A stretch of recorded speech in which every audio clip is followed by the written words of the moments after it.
Hi everyone, welcome to Unhinged UPSC. So in this video, we are covering the economy current affairs from October month. Okay. So in this video, what I am going to do is I'll take up one article and I'll basically decode it for you in terms of what are the things that you actually need to retain specifically from prelims point of view. Okay. And while going up with the individual articles, I will take those things which are important either from static point of view or through anything related to current. And for those specific things, we have also made a separate note for you so that you can revise just those things multiple times. And that note is present in the comment in this video. So I'll request you to first go and download that one and keep it alongside for your better understanding. So let's begin. And the medium of this video will be bilingual. But still, if you do not understand anything, I request you to just comment down your doubt and I'll happy to address that. So the first article that came in this month was that of multidimensional poverty. So this topic, in this particular topic, हमें क्या क्या चीज़ें देखनी है, हमें basically ये देखना है कि मल्टी डायमेंशनल पॉवर्टी का जो टॉपिक है उसका कॉन्सेप्ट क्या है, इसके कंपोनेंट क्या है एंड अभी प्रेजेंटली डेटा क्या आया है. ठीक है. So let me take you to that note. ठीक है. या so this is the note that we have prepared for you for each topic. ठीक है. And yeah, one more thing, we had done this same exercise for your polity part as well. Okay, so if you wish to see that video is already uploaded on the channel, so you can go and check it out. Okay, so let's begin. So firstly we need to know that multidimensional poverty क्या होती है. जो हमारा normal poverty का concept है वो हमारा income based है. ठीक है. तो वो है हमारा income poverty. That means that a person who is poor, he is classified as being under poverty. ठीक है. बट ये जो मल्टी डायमेंशनल पॉवर्टी का कॉन्सेप्ट आया था ये बोलता है that poverty is not unidimensional. You can not classify poverty just on the basis of income. It has other dimensions as well and for that we need to study multi dimensional poverty. ठीक है. तो अब सबसे पहली चीज़ तो ये है that who releases this multi dimensional poverty index. So this is released by your UNDP and OPHI, which is Oxford Poverty and Human Development Initiative. So this you need to remember that it is released by UNDP and OPHI. अब इसका ये जो topic है इसका static linkage क्या है. इसका static linkage ये है कि हमारे सिलेबस में डायरेक्टली पॉवर्टी का टॉपिक मेंशन्ड है, तो हमें पॉवर्टी के बारे में सारी चीज़ें पता होनी चाहिए कि एब्सोल्यूट पॉवर्टी क्या होती है, रिलेटिव पॉवर्टी क्या होती है, ये सब. अब एब्सोल्यूट और रिलेटिव का concept I think is Fairlie easy, but I am just telling you. Absolute poverty ये बोलता है कि अगर किसी इंसान की इनकम एक पर्टिकुलर लेवल से कम है तो हम उसको एब्सोल्यूट पॉवर्टी में डालेंगे. रिलेटिव पॉवर्टी क्या होती है, वो हमारी एक इंसान की जो लिविंग कंडीशंस हैं उसको रिलेटिवली मेजर करती है. कि फॉर एग्जांपल अगर एक पर्सन कंट्री में रहने वाले 55% लोगों से नीचे आता है in terms of income, then he is classified as poor. ये जो रिलेटिव पॉवर्टी का टर्म है this is similar to your equality and ये कॉन्सेप्ट हमारा जनरली यूरोपियन नेशंस में चलता है बिकॉज यूरोपियन नेशंस में ऑलरेडी पर कैपिटा इनकम बहुत हाई है, तो वहाँ के लोग एब्सोल्युटली तो पुअर नहीं है, इसीलिए वहाँ पे they have moved on from absolute to relative dimensions of poverty. But in developing countries like India we still are relying on absolute concept. ठीक है. सो ये हो गया बेसिक. अब हम मल्टी डायमेंशनल पॉवर्टी पे आते हैं. तो मल्टी डायमेंशनल पॉवर्टी जो होती है उसकी मेथडोलॉजी को बोलते हैं एल्कायर फॉस्टर मेथड. पॉवर्टी को नापने के लिए हमारे पास बहुत सारे मेथड्स होते हैं. ठीक है. जैसे एक होता है हमारा सेन इंडेक्स जो कि अमर्त्य सेन ने दिया था. एक होता है हमारा हेड काउंट रेशो. ये अलग अलग मेथड हैं पॉवर्टी को नापने के लिए. Alkire Foster method is just another method.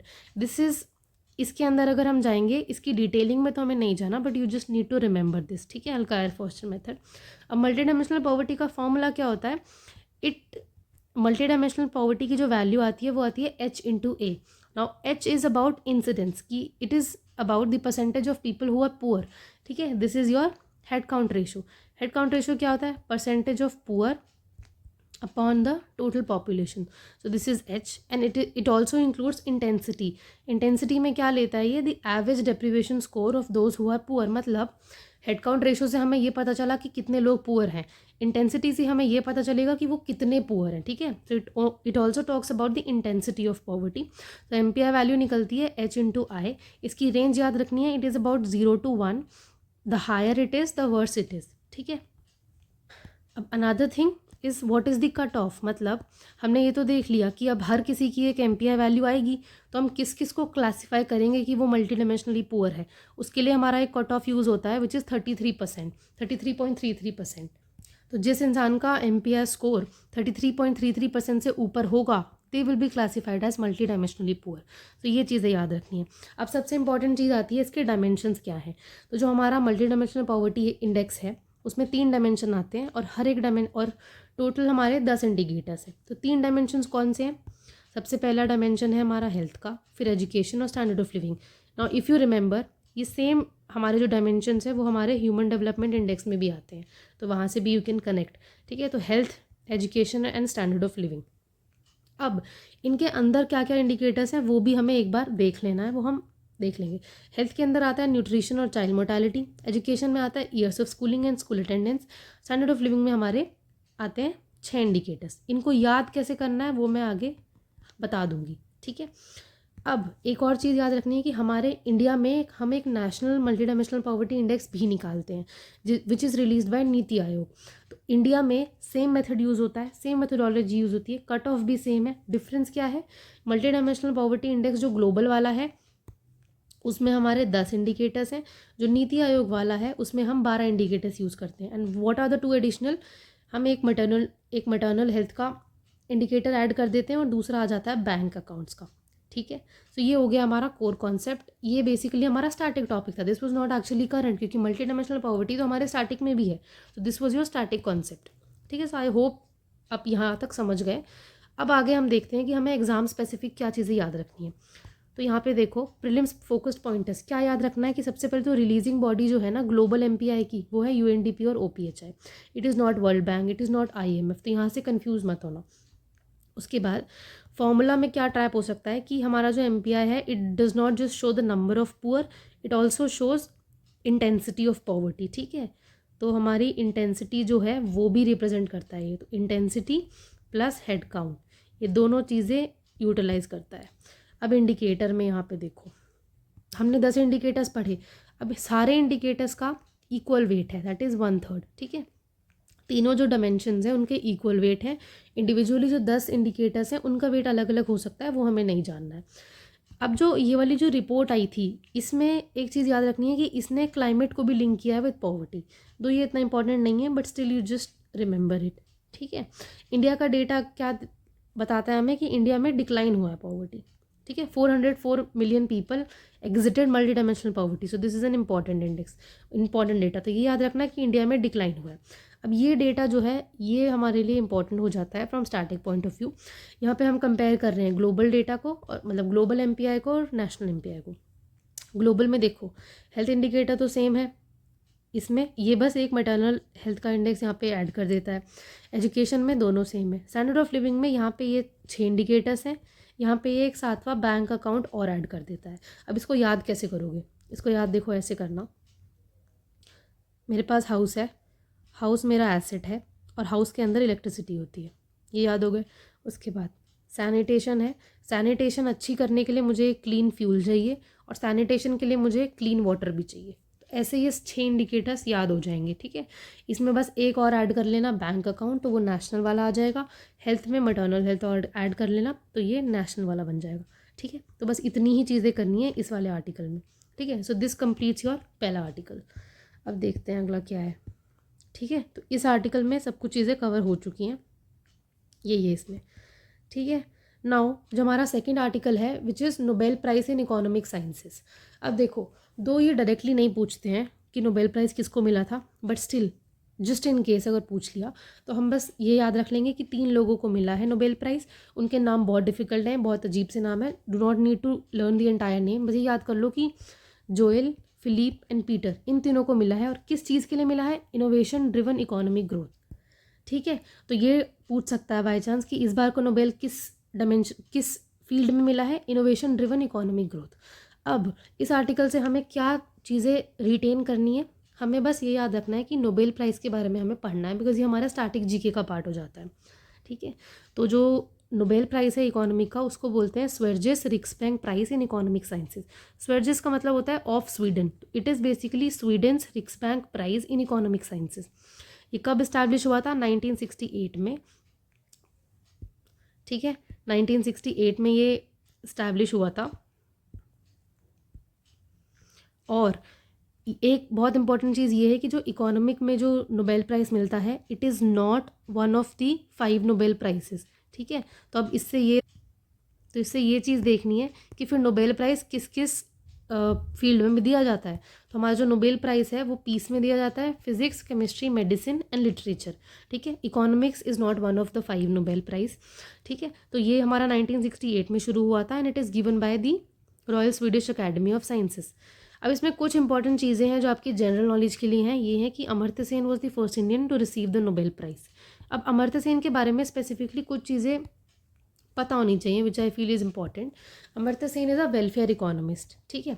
Welfare economics क्या होती है? It is that field of economics which talks about the welfare of the society, ठीक है। तो अमर्त्य सेन को हम अपने GS3 के सिलेबस में कहाँ कहाँ पढ़ते हैं? जब हम पॉवर्टी की बात करते हैं, जब हम PDS की बात करते हैं, जब हम डेवलपमेंट की बात करते हैं, वहाँ पे हम अमर्त्य सेन की बात करते हैं। तो अमर्त्य सेन ने एक बहुत ही फेमस बुक लिखी थी जिसका नाम है डेवलपमेंट एज फ्रीडम।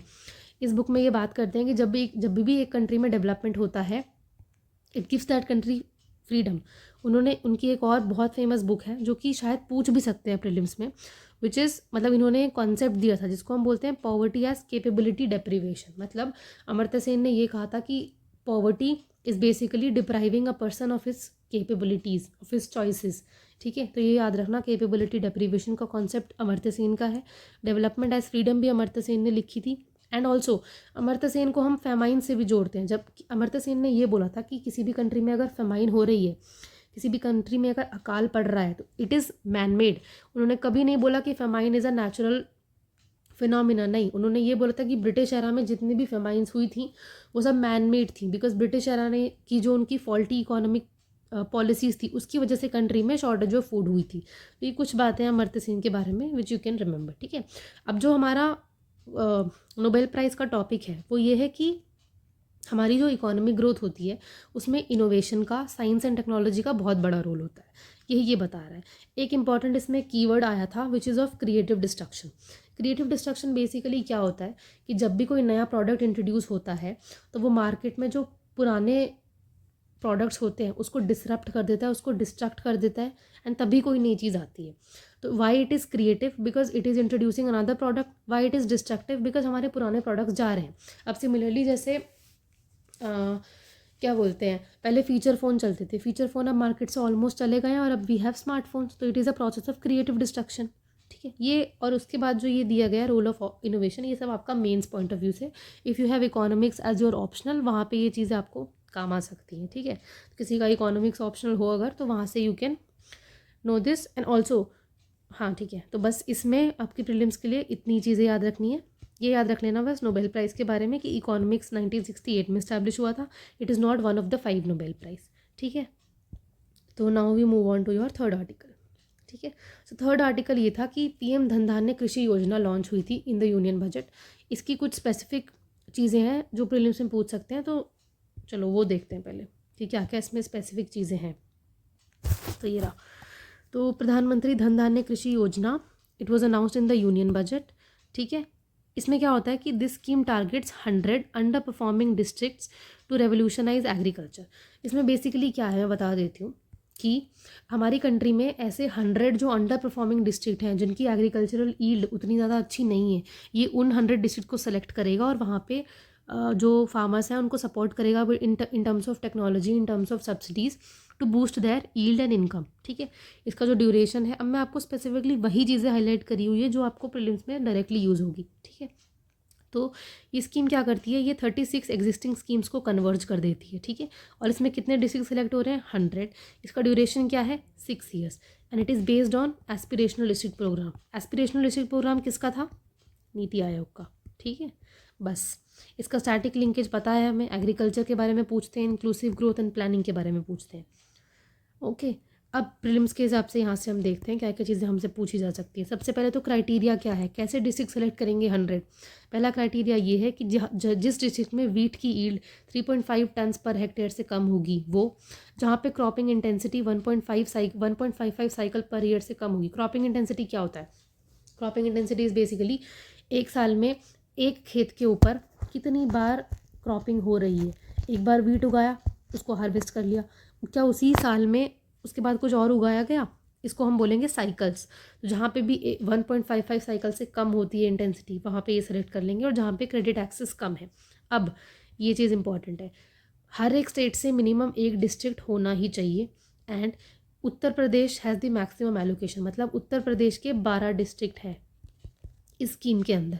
अब इसमें बेनिफिशरीज कौन होंगे? It is obvious small and marginal farmers ही होंगे जिनकी जो लैंड होल्डिंग है वो 2 हेक्टेयर से कम है, which is in India is 86%। हमारे यहाँ पे 86% फार्मर्स ऐसे ही हैं जिनकी जो लैंड होल्डिंग है वो 2 हेक्टेयर से कम है। तो this is a matter of concern, इसीलिए ऐसी स्कीम्स लाई जाती हैं। बिकॉज जो स्मॉल फार्मर्स होते हैं ना, उनके लिए प्रॉब्लम क्या होती है कि उनको इकोनॉमी ऑफ स्केल नहीं मिल पाता। इकोनॉमी ऑफ स्केल मतलब कि वो जब भी कुछ काम करने जाते हैं, अपनी जो उनका जो लैंड है, लैंड होल्डिंग है, उस पर वो नई टेक्नोलॉजीज़ नहीं इंप्लीमेंट कर पाते। क्यों? क्योंकि उनका साइज़ ही इतना कम है जो लैंड होल्डिंग है कि उस पर उनको वो प्रॉफिट परसेंटेज ही नहीं बन पाता, इसीलिए इट इज़ इम्पॉर्टेंट। ठीक है, अब इसका गवर्नेंस स्ट्रक्चर देख लो। डिस्ट्रिक्ट लेवल पे इसे कौन हेड करेगा? डिस्ट्रिक्ट कलेक्टर हेड करेगा। यही एक पॉइंट इंपॉर्टेंट है कि डिस्ट्रिक्ट कलेक्टर हेड करेगा। अब यूपीएससी हमें कंफ्यूज करती है विद इलेक्टेड रिप्रेजेंटेटिव कि कोई एमएलए करेगा, कोई बीडीओ करेगा, नहीं, इट इज़ डिस्ट्रिक्ट कलेक्टर। ठीक है, ये याद रखना। इसमें मॉनिटरिंग होगी on the basis of 117 KPIs, मतलब इन 117 पैरामीटर्स के बेस पे हम ये स्कीम को मॉनिटर किया जाएगा। अब इसमें कन्वर्जेंस है, ये भी पूछ सकते हैं। कन्वर्ज किया गया, मैंने पहले भी बताया, 36 एग्जिस्टिंग स्कीम्स को, बस इतना ही ज़रूरी है। यहाँ पे देख लो, अब क्योंकि ये स्कीम का जो बेसिस है, फिलोसफिकल बेसिस है, वो एस्पिरेशनल डिस्ट्रिक्ट प्रोग्राम से लिया गया है, तो हमें दोनों के बारे में जानना है। पहले धन धान्य कृषि योजना के बारे में देखो, it is specifically for agriculture, ये हमारा होलिस्टिक डेवलपमेंट के बारे में है। इसकी एजेंसी मिनिस्ट्री ऑफ एग्रीकल्चर है, इसकी नीति आयोग है। इसमें 100 डिस्ट्रिक्ट सेलेक्ट किए गए हैं, इसमें 112 डिस्ट्रिक्ट्स हैं, which is the most important point. दोनों में पूछ सकता है कि क्या एस्पिरेशनल डिस्ट्रिक्ट में 112 डिस्ट्रिक्ट हैं तो इसमें भी 112 है? नहीं, इसमें 100 है, इसमें 112 है। इसकी फ़िलॉसफी कन्वर्जेंस है, इसकी 3C पे बेस्ड है, मतलब स्टेट और सेंटर को कन्वर्ज करना है, कोलैबोरेट करना है एंड कम्पीट करना है। इसमें 36 स्कीम्स कन्वर्ज हो रही हैं। It tracks on the basis of 117 KPIs, इसमें 81 डेटा पॉइंट्स है, यही याद है। इसका जो नोडल ऑफिसर है वो प्रभारी ऑफिसर है, इसका डिस्ट्रिक्ट कलेक्टर है। तो ये कुछ चीज़ें हैं जो याद करने वाली हैं। ठीक है, अब एग्जैक्टली जो मैंने बोला था प्रीलिम्स ट्रैप, इसमें यही हो सकता है कि जो धन धान्य कृषि योजना है वो नीति आयोग के अंदर नहीं आती, वो एग्रीकल्चर मिनिस्ट्री के अंदर आती है। ठीक है, तो नीति आयोग का ADP है और ये धन धान्य आती है एग्रीकल्चर मिनिस्ट्री के अंदर। बस यही चीज़ें हैं जो याद करनी है। ठीक है, तो ये टॉपिक इज़ ओवर। अब अगला आर्टिकल देखते हैं क्या है। So this is done. Now we move on to the next article which is mission on Aatmanirbharta in pulses. अब this is again another scheme. तो इसमें भी हमें बेसिकली बस ये जानना है कि स्कीम के मेजर पॉइंटर्स क्या है। So let's look at that. ठीक है, सो आत्मनिर्भरता का मतलब क्या होता है? आत्मनिर्भरता का मतलब सबको पता है, सेल्फ सफिशिएंसी। तो government wants to make India self sufficient in pulses. Why self sufficiency in pulses? Because pulses जो हैं वो हमारी न्यूट्रिशन देती हैं, वो हमें प्रोटीन का सोर्स है। ठीक है, पल्स। और इंडिया में ना डेफिशिएंसी है इन टर्म्स ऑफ डाइट। हमारी डाइट में पल्सेस का उतना रोल नहीं है जितना वीट और राइस का है। This is specifically in the north India. North India में लोग उतना पल्सेस कंज्यूम नहीं कर पाते हैं या करते नहीं हैं बिकॉज अवेयरनेस कम है, दूसरा थोड़ी महंगी होती है इसलिए। और इंडिया मोस्टली इम्पोर्ट करता है, इसीलिए हमने ये कोशिश की है कि हम पल्सेस में सेल्फ सफिशिएंट बन जाएं। उसी के लिए ये मिशन लाया गया है। ठीक है, अब इसके पॉइंटर्स देखते हैं कि ये गवर्नमेंट इस स्कीम में क्या टारगेट करेगी। स्पेसिफिकली 3 दालों पे फोकस है। पहला तूर दाल, दूसरा उड़द दाल और तीसरा मसूर दाल। तो ये याद रखना कि सारी पल्सेस नहीं है, it does not cover all types of pulse, it just cover 3 pulses. ठीक है, तूर, उड़द एंड मसूर। उसके बाद इट promises a historic 100% procurement guarantee at MSP। अब देखो MSP क्या है? Minimum support price. तो इसमें गवर्नमेंट क्या करती है, फार्मर्स को बोला जाता है that you come with your produce and the food corporation of India will by और प्रोड्यूस। अब ये ना ओपन एंडेड सिस्टम होता है इन टर्म्स ऑफ जितना भी फार्मर लेके आएंगे हम प्रोक्योर कर लेंगे if we have the space for it, ठीक है। But it is an open ended system. यहाँ पे गवर्नमेंट ने कभी ये नहीं बोला कि हम 100% प्रोड्यूस कर लें, हम आपका 100% सामान ले लेंगे, नहीं, we do not say that explicitly, ठीक है। बट इस मिशन में गवर्नमेंट स्पेसिफिकली ये बोल रही है कि हम 100% प्रोक्योर करेंगे। वाई? तो it is basically incentivising the farmers to produce more and more pulses, ठीक है। तो ये याद रखना है कि इसमें 100% प्रोक्योरमेंट है अंडर MSP, ठीक है। एंड हाउ मे लाइक ये स्पेसिफिक ईयर्स के लिए, लाइक 4 साल है इसका, नो आइडियाज, ठीक है। तो it is 100% procurement at MSP। अब उसके बाद हम थोड़ा सा ये देख लेते हैं कि पल्सेस क्यों इंपॉर्टेंट होती हैं। पल्सेस का पहला चीज़ हमने एनवायरनमेंट में पढ़ा है that it is because they are leguminous crops in terms of that pulses actually contribute in nitrogen fixation, ठीक है। They fix atmospheric nutrition, atmospheric nitrogen and they convert it into ammonia, ठीक है। And they are rain fed, they are a part of rain fed agriculture in the form of that pulses को grow करने के लिए ज़्यादा पानी नहीं चाहिए, so they can B grown anywhere in the countries in the dryer parts, ठीक है। एंड पल्सेस जो होती है ना वो हाई वॉलेटिलिटी होती है उनके प्राइस में, तो वो CPI को बहुत ज़्यादा इन्फ्लुएंस करती है, तो ये चीज़ आप याद रखना। अब प्रीलिम्स पॉइंटर ये है कि ये मिशन जैसे मैंने पहले बताया सिर्फ 3 टाइप्स की पल्सेस पे फोकस करता है, तूर, उड़द एंड मसूर। एंड अब इसमें एक चीज़ और याद रखना कि इंडिया के स्टेटस में इंडिया जो है it is the world's largest producer, consumer and largest importer of pulses, तो ये तीनों हैं। तो हम यूजुअली अगर ये स्टेटमेंट मिलेगा तो we tend to market incorrect क्योंकि तीनों में लार्जेस्ट है, बट ये फैक्ट है। India is the largest producer, largest consumer and largest importer of the pulses, ठीक है। अलग एक और इम्पॉर्टेंट चीज़ ये है, ये याद रखनी है कि 100% प्रोक्योरमेंट हो रहा है फॉर 4 ईयर, जैसे मैंने पहले बताया कि गवर्नमेंट 4 साल तक 100%ली प्रोक्योर करेगी, ठीक है। इसमें एजेंसीज कौन सी इंक्लूड है? नाफेड और NCCF, ये भी याद रखना है। एंड इसमें एक पोर्टल बनाया गया है, साथी portal, this is basically for seed traceability in terms of, देखो गवर्नमेंट जो है वो फार्मर, ये इस मिशन में फार्मर्स को कैसे सपोर्ट कर रहा है in terms of giving them seeds. तो गवर्नमेंट जब सीड देगा फार्मर्स को तो किसी फार्मर्स को मिला है नहीं मिला है उस सबको ट्रैक करने के लिए एक पोर्टल चाहिए विच इज़ दिस साथी पोर्टल, ठीक है। अब एक मॉडल MCQ देखो क्या किया, देखो इसके बारे में प्रीलिम्स में भी हमारा पल्सेस पे पूछा था, 2023 में भी पूछा था अबाउट दिस की ये सीड इंक्लूडेड है MSP पे, ये नहीं, ठीक है। तो India exports more pulses than it imports, it is a wrong statement. India is a net importer, हम इम्पोर्ट ज़्यादा कर रहे हैं, that is why we need to be self sufficient in pulses, ठीक है। दूसरा, NAFED is the nodal agency for procurement of pulses and the price support scheme, this is absolutely correct, ठीक है। तो ऐसे आपसे पूछ सकता है, तो ये चीज़ें याद रखना। अब हाँ ठीक है, तो MSP के बारे में उतना कुछ नहीं बताना है, like MSP is normal, you know how the PDS system works ना, तो दिस इज़ जस्ट दैट। इसमें बस ये चीज़ें याद रख लेना कि 100% प्रोक्योरमेंट है, 3 टाइप की दाल है, फॉर 4 ईयर्स है, पल्सेस के बारे में भी पता है, and this is one fact कि इंडिया लार्जेस्ट इम्पोर्टर भी है and we are net importers, ठीक है। तो इस आर्टिकल में इतना ही था, ठीक है, ये हो गया। हाँ, यहाँ से एक और चीज़ देख सकते हो, ये मैंने बता दिया। एक चीज़ और देख लो कि पल्सेस प्रोड्यूसिंग स्टेट का स्टैटिस्टिक्स क्या है। सबसे पल्स जो है वो MP प्रोड्यूस करता है, then Maharashtra and then Rajasthan, ठीक है। एंड जो पल्स होती हैं वो जो पल्सेस होती हैं वो तीनों सीजन्स में उगाई जा सकती हैं, बस यही है, ठीक है। तो अब we move on to the next. हाँ, एक ये भारत दाल करके है, Bharat dal is a subsidize brand जिसमें गवर्नमेंट जो है वो सब्सिडाइज रेट पे पल्सेस सेल करती है। Now we move on to this next article which is about WTO agreement on fishery subsidies. इसमें क्या है कि 2022 में जो WTO की हर 2 साल में एक मीटिंग होती है जिसको हम मिनिस्ट्रियल कॉन्फ्रेंस बोलते हैं, जो 12th मिनिस्ट्रियल कॉन्फ्रेंस था उसमें एक अग्रीमेंट पास हुआ था जिसमें WTO wants to reduce the subsidies for illegal, unregulated and unreported fishing. इसको WTO रोकना चाह रहा था कि इसमें कंट्रीज जो सब्सिडीज़ दे के ओवर फिशिंग करवाती हैं वो ना हो। तो ये अग्रीमेंट बहुत टाइम से पेंडिंग था। Now finally, Y? बिकॉज इसमें कुछ क्राइटेरिया था कि हमें 2/3 मेंबर्स का रेटिफिकेशन चाहिए, उसके बाद ही हम इसको पास करेंगे, और वो अब हो गया है। That is why this article came. So now we need to go back to the content, go back to that context, और हमें ये जानना है कि इसमें अग्रीमेंट में और क्या क्या पॉइंटर्स हैं जो हमें जानना है, ठीक है। So let's see. तो ये एग्रीमेंट था, ठीक है। It was adopted in 12th ministerial conference in 2022।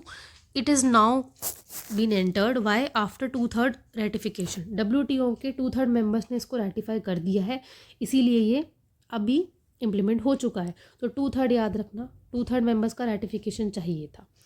अब इसका स्टैटिक में कैसे लिंकेज है, WTO डायरेक्टली मेंशन है हमारे सिलेबस में, ठीक है। एनवायरनमेंट है ना एग्रीकल्चर है, बेसिकली WTO के बारे में जानना है, एंड WTO का कोई भी एग्रीमेंट हमारे लिए इंपॉर्टेंट हो जाता है। तो अब देखो, ये जो हमारा अग्रीमेंट है ये कौन सी 3 टाइप की सब्सिडीज़ को प्रोहिबिट करता है। पहला तो ये बोलता है कि जो हमारा इलीगल, अनरिपोर्टेड और अनरेगुलेटेड फिशिंग करवाने के लिए कंट्रीज़ अपने फिशरमैन्स को सब्सिडाइज कर देती हैं इन टर्म्स ऑफ फ्यूल, ठीक है। उनको उनकी जो फिशिंग बोट्स हैं उनमें जो फ्यूल पड़ेगा उसमें गवर्नमेंट सब्सिडी दे देगी, तो वो they will be incentivise to do more fishing and to more far off areas. तो उसमें क्या होगा, जो वर्ल्ड का फिशिंग स्टॉक है वो कम हो रहा है, ठीक है। एंड दूसरा फिर वो अनरेगुलेटेड, लाइक वो गवर्नमेंट जो है वो रेगुलेट भी नहीं करेगी, तो इससे क्या हो रहा है, वर्ल्ड का जो फिशिंग स्टॉक है वो डिप्लीट हो रहा है। ऐसा ना हो इसीलिए WTO ये चाह रहा है कि ऐसी सब्सिडीज़ ना दी जाएं। तो पहला तो ये हो गया। दूसरा, subsidies for fishing over fished stocks, मतलब कोई अगर इंटरनेशनल वाटर्स में ऐसा एरिया है जो बहुत ही ओवर फिश्ड है, मतलब जहाँ पे एक्सेसिव अमाउंट में फिशिंग हो रही है, वहाँ पे सब्सिडी ना दी जाए, इसीलिए है। तीसरा, subsidy for fishing on unregulated high seas. High seas क्या होती है, हाई सीज़ ऐसा एरिया होता है जहाँ पे किसी भी कंट्री का कंट्रोल नहीं होता है, and this is basically international waters. Country की जो एक्सक्लूसिव इकोनॉमिक जोन है उसके बाहर का जो एरिया है वो हाई सीज़ में आता है। वहाँ पे अगर कोई कंट्री सब्सिडी दे के अपने फिशरमैन्स को भेजेगी कि तुम वहाँ जाके फिशिंग करो, it is bad for the entire world, है ना, उस चीज़ को रोकने के लिए। अब देखो प्रीलिम्स में तो ये चीज़ें इस एग्रीमेंट में बोली गई हैं कि ये चीज़ें ना हो, इसीलिए WTO ने ये एग्रीमेंट पास किया है कि ऐसी सब्सिडीज़ को रोका जाए, ठीक है, समझ गए। सो नाउ क्या क्या चीज़ें हमें प्रीलिम्स के लिए ज़रूरी हैं। सबसे पहले तो 2/3 रूल की रेटिफिकेशन क्राइटेरिया क्या था, क्यों इसको 3 साल लगे to come in to effect, because 2/3 लोगों का रेटिफिकेशन चाहिए था। तीसरा, स्पेशल एंड डिफरेंशियल ट्रीटमेंट। देखो WTO के जितने भी अग्रीमेंट है ना उन सब में यूनिवर्सल एप्लीकेशन रूल नहीं होता, मतलब उसमें जो लीस्ट डेवलपिंग कंट्रीज़ हैं और जो भी डेवलपिंग कंट्रीज़ हैं, लीस्ट डेवलपिंग कंट्रीज़ हैं, उनके लिए कुछ कंसेशंस होते हैं। तो इसमें इसको बोला जाता है स्पेशल एंड डिफरेंशियल ट्रीटमेंट। तो इसमें क्या बोला गया था कि जो हमारी डेवलपिंग कंट्रीज़ हैं, लीस्ट डेवलपिंग कंट्री हैं, उनको 2 साल का मोरेटोरियम मिलेगा, मतलब 2 साल का ट्रांजिशन पीरियड मिलेगा to actually get use to this, ठीक है। क्योंकि देखो जो भी हमारी डेवलपिंग कंट्रीज़ हैं उनके जो फिशरमैन हैं देर बी पुअर, ठीक है। तो उनके लाइवलीहुड के लिए डेवलपिंग कंट्रीज़ उनको सब्सिडाइज कर सकती हैं, ऐसा उनको 2 साल तक करने की अलाउड है, ठीक है। तो ये 2 साल का ट्रांजिशन पीरियड उनको मिला गया है। उसके बाद फंडिंग की अगर हम बात करें तो एक WTO फिश फंड बनाया गया है, जिससे बेसिकली क्या हो, डेवलपिंग कंट्रीज़ को थोड़ा टेक्निकल सपोर्ट मिले, ठीक है। अब इसमें प्रॉब्लम क्या है कि ये जो फिश फंड है ये वॉलंटरी है, मतलब जो हमारी डेवलप्ड कंट्रीज़ हैं जैसे यूरोपियन नेशन है, US है, उसको कोई मैंडेटरी नहीं है कि आपको इसमें पैसा डालना ही है। तो अगर मैंडेटरी नहीं है कोई चीज़ तो वो क्यों करेंगे, तो नहीं करेंगे। So that is why this is problematic.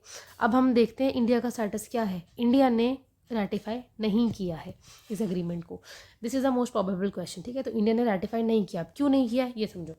सबसे पहली बात तो ये है, इंडिया जैसे मैंने पहले बताया India is a developing country, और इंडिया जैसी कंट्री जहाँ पे most of the fisherman's poor हैं, उनके लाइवलीहुड को सपोर्ट करने के लिए हम तो सब्सिडी देंगे। तो why should we stop right now.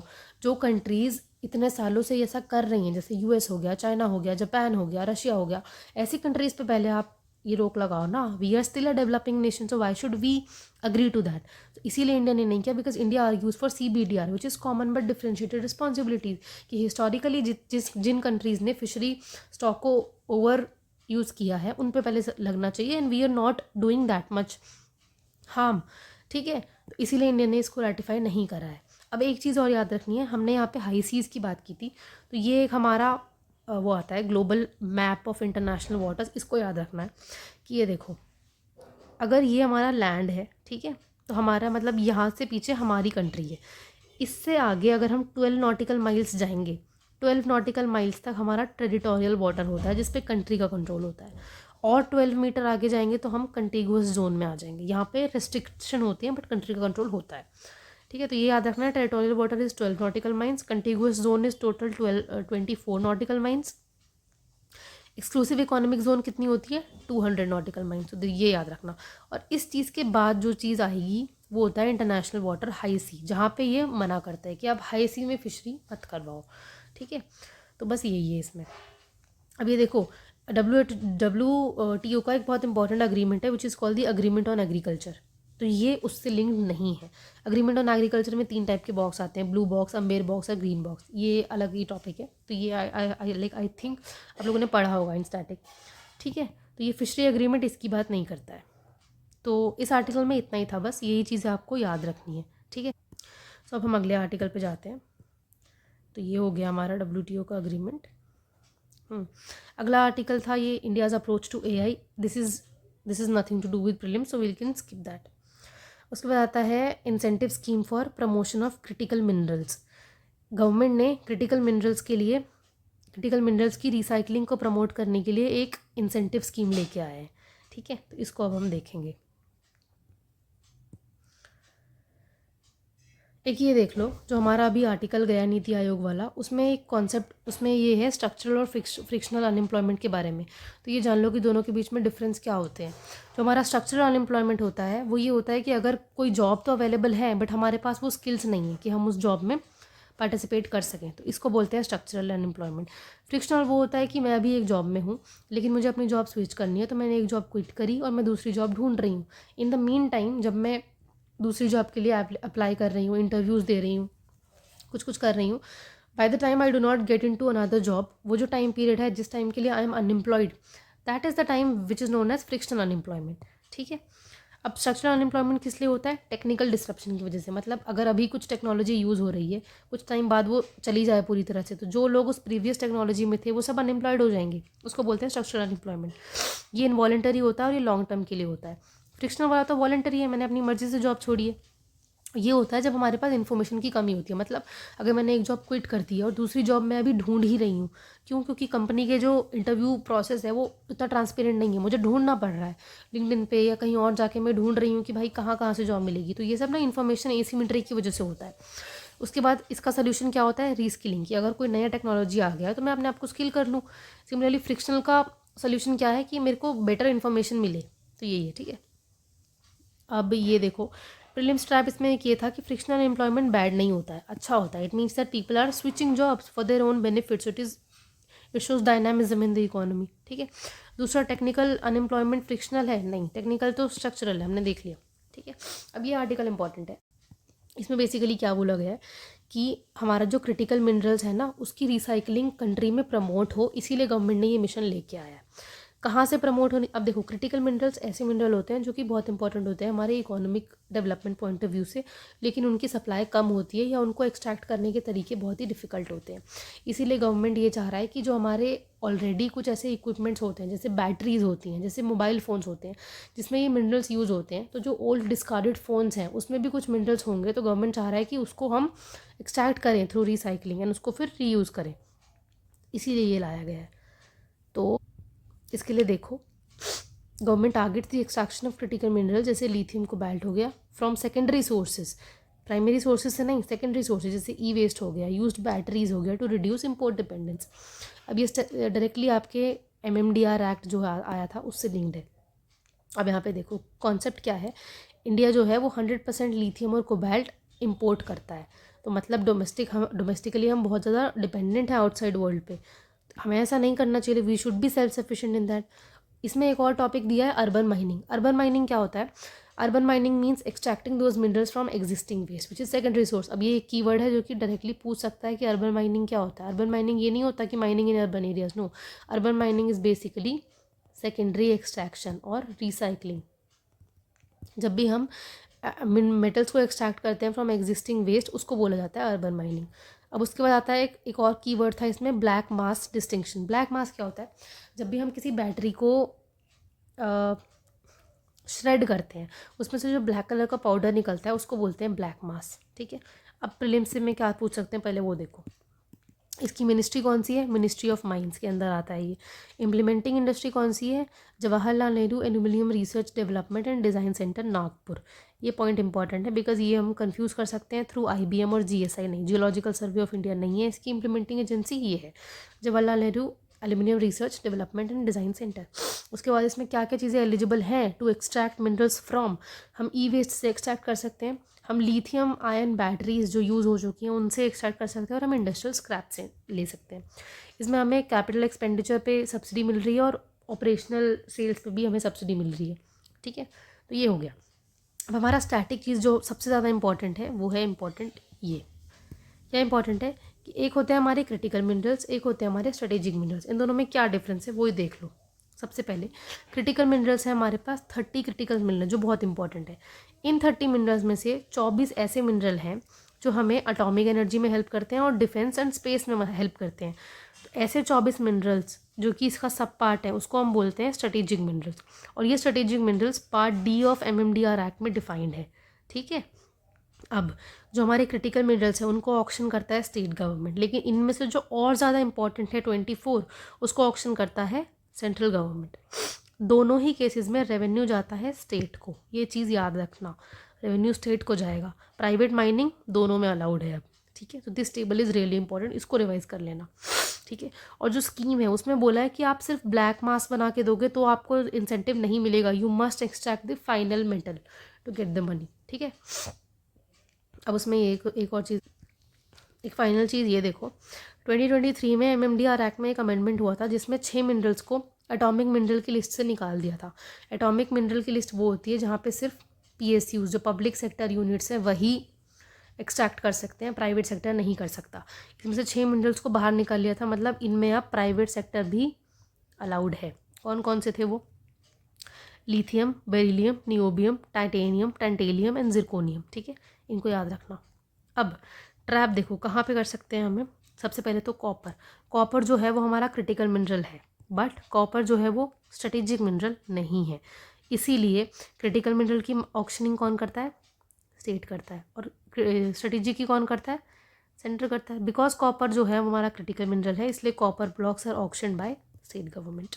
ठीक है, अब स्ट्रेटेजिक का मतलब ये है कि प्राइवेट सेक्टर नहीं ऑक्शन करेगा, नहीं, हमने देख लिया प्राइवेट ऑक्शन प्राइवेट तो दोनों में अलाउड है, प्राइवेट माइनिंग। ठीक है, उसके बाद रेवेन्यू दोनों का ही दो, जो हमारा स्ट्रेटेजिक है इसकी जो ऑक्शन करता है वो सेंट्रल करता है, बट इसका रेवेन्यू कहाँ जाता है? स्टेट को जाता है। ठीक है, ये देख लेना।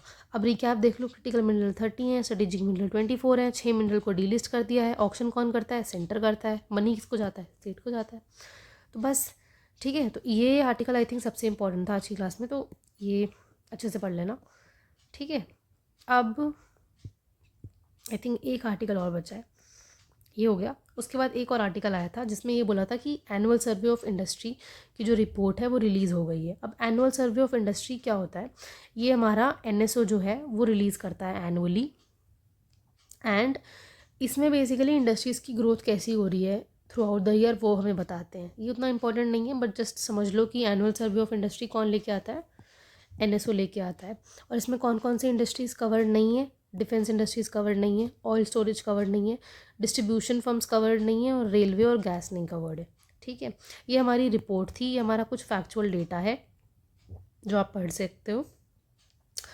और अब इसमें से बस एक चीज़ और याद रखना कि एनुअल सर्वे ऑफ इंडस्ट्री और जो industrial index of industrial production आता है, इन दोनों में डिफरेंस क्या चीज़ है कि जो हमारा एनुअल सर्वे ऑफ इंडस्ट्री है ये हमारा वैल्यू बेस्ड है। ठीक है, ये वैल्यू पे फोकस करता है, और जो ये IIP है ये हमारा वॉल्यूम बेस्ड है, ये वॉल्यूम पे फोकस करता है। बाकी सारी चीज़ें सेम है, ये भी NSO रिलीज़ करता है, ये भी, और जो एनुअल है तो ऑब्वियसली साल में एक बार आएगा, IIP जो है वो मंथली आता है। बस इतना ही है। So this completes your news articles. ठीक है, so now I am not covering the news in short part, the news in short part because it is basically मैंने सारे देख लिए हैं, ये सब फैक्चुअल चीज़ें हैं, you can read it on your own. ठीक है, इसमें कुछ ऐसा टेक्निकल चीज़ें नहीं थी एक्सप्लेन करने के लिए, but still you go through that the news in short part. अगर if you find the difficulty in any topic, please feel free to write down your doubts in the comment section, and I'll make a short video, ठीक है, explaining that part. So this was it from our side. Please do like the video, share it and subscribe to the channel if you wish to see more of our content. ठीक है, तो this practice we'll be doing for almost all the subjects for all the months. ठीक है, and the polity video is already uploaded, so you can go and check that out. ठीक है, thank you so much for your time, thank you, bye bye.